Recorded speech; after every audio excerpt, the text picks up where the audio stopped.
राष्ट्रवादी काँग्रेस पक्षाचे राष्ट्रीय अध्यक्ष आणि सर्वेसर्वा आदरणीय शरदचंद्रजी पवार साहेब यांनी विधानसभेच्या निवडणुकीच्या पार्श्वभूमीवर एक डाव रचला असून या अंतर्गत आरोग्यमंत्री तानाजी सावंत यांचे पुतण्या अनिल सावंत हे त्यांच्या गळाला लागलेत। एकंदरीतच राष्ट्रवादी शरदचंद्र पक्षामध्ये ते प्रवेश करणार असल्याची चर्चा सर्वत्र रंगली।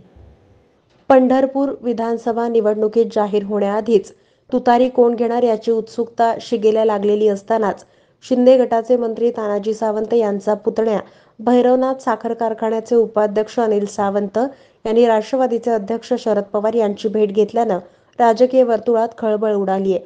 2 वर्षांपूर्वी झालेल्या विधानसभेच्या पोटनिवडणुकीत झालेल्या राष्ट्रवादी काँग्रेसच्या पराभवानंतर राष्ट्रवादीचे अध्यक्ष शरद पवार यांनी या मतदारसंघात भाकरी फिरवण्याचा संकेत देत विठ्ठल कारखान्याचे अध्यक्ष अभिजित पाटील यांना राष्ट्रवादी काँग्रेसकडून पंढरपूर विधानसभेसाठी संभाव्य उमेदवार असून विधानसभेत पाठवण्याचं आवाहन अध्यक्ष शरद पवारांनी पंढरपूर येथे झालेल्या कार्यक्रमात केलंय।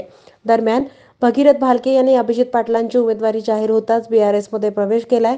लोकसभा निवडणुकीत प्रचाराच्या अंतिम टप्प्यात महाविकास आघाडी सोबत असणारे अभिजित पाटील ऐनवेळी भाजप उमेदवार राम सातपुते रामराजे नाईक निंबाळकर यांना समर्थन दिल्यानं राष्ट्रवादी काँग्रेसची उमेदवारी या मतदारसंघात कुणाला याची चर्चा होती।